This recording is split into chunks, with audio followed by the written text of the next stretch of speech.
கட்டாய மதமாற்றத்தின் பின்னணி. முகமூடி மனிதர்களால் கடத்தப்படும் எகிப்து கிறிஸ்தவ பெண்கள் மர்மமான முறையில் காணாமல் போவது ஏன்?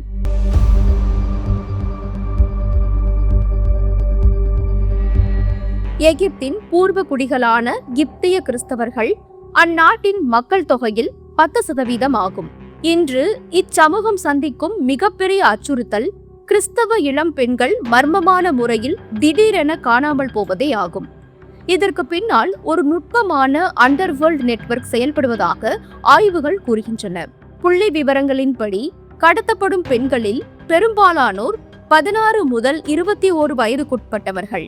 குறிப்பாக பொருளாதாரத்தில் நலிவடைந்த அல்லது மாற்றுத்திறனாளி பெண்களே அதிகம் குறிவைக்கப்படுகின்றனர்.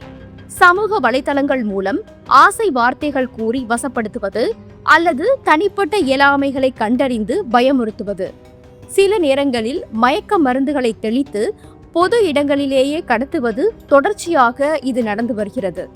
கடத்தப்பட்ட உடனேயே கட்டாய மதமாற்ற சான்றிதழ் மற்றும் போலி திருமண ஆவணங்கள் தயார் செய்யப்படுகின்றன. கிப்திய கிறிஸ்தவ பெண்கள் கடத்தப்படுவதை ஒரு குடும்ப பிரச்சனையாக, காதல் விவகாரமாக காட்டி வருகிறது எகிப்திய அரசு. கடத்தல்காரர்கள் மீது இதுவரை எந்த ஒரு குறிப்பிடத்தக்க சட்ட நடவடிக்கையும் எடுக்கப்பட்டதில்லை என்பது கசப்பான உண்மை. மதமாற்ற அமர்வுகள் போன்ற பாதுகாப்பு நடைமுறைகள் நீக்கப்பட்டதும், காவல்துறை புகார்களை பதிவு செய்ய மறுப்பதும் குற்றவாளிகளுக்கு கூடுதல் துணிச்சல் நிறைந்த தவறுகளை செய்வதற்கு ஊக்கமளிக்கிறது. இந்த கடத்தல்கள் மூலம் விலையில்லாமல் திருமணத்திற்கு பெண் கிடைப்பதோடு மத ரீதியான வெகுமதிகள் கிடைப்பதாக கடத்தல்காரர்கள் நம்புகின்றனர். சர்வதேச அமைப்பான காப்டிக் சாலிடாரிட்டி போன்ற நிறுவனங்கள் உலக அரங்கில் முறையிட்டும் அரசியல் காரணங்களுக்காக உலக நாடுகள் மௌனம் காப்பது வருத்தத்தை தருகிறது.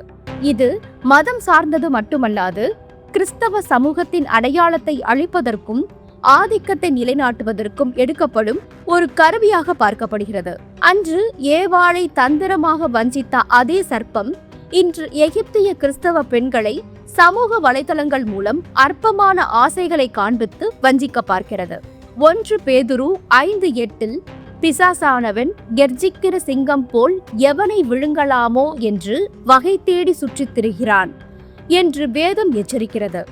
எனவே கடத்தப்படும் நம் கிறிஸ்தவ சகோதரிகளுக்காகவும் அவர்களின் பாதுகாப்பிற்காகவும் வஞ்சக வலைகளில் ஒருபோதும் சிக்காமல் கர்த்தருடைய ஆத்தும பாதுகாப்பிற்குள் அவர்கள் பத்திரமாயிருக்க நாம் ஒருமனப்பட்டு ஜெபிப்போம். கர்த்தராகிய இயேசுவே, எகிப்திய கிறிஸ்துவ பெண்களை சூழ்ந்துள்ள வஞ்சக வலைகளிலிருந்து அவர்களை காப்பாற்றுவீராக. கடத்தல்காரர்களின் சதிகளுக்கும் பிசாசின் தந்திரங்களுக்கும் அவர்கள் பலியாகாமல் உம்முடைய செட்டைகளின் நிழலில் அவர்களை பாதுகாத்தருளும். பாதிக்கப்பட்ட பெண்களுக்கு விடுதலையும் அதிகாரிகளுக்கு நீதியுள்ள மனதையும் தந்தருளும். ஆமேன். இந்த இருள் நிறைந்த உலகில் ஜெபம் ஒன்றே ரே ஆஃப் ஹோப் என்று நாங்கள் நம்புகிறோம். ஆமென்.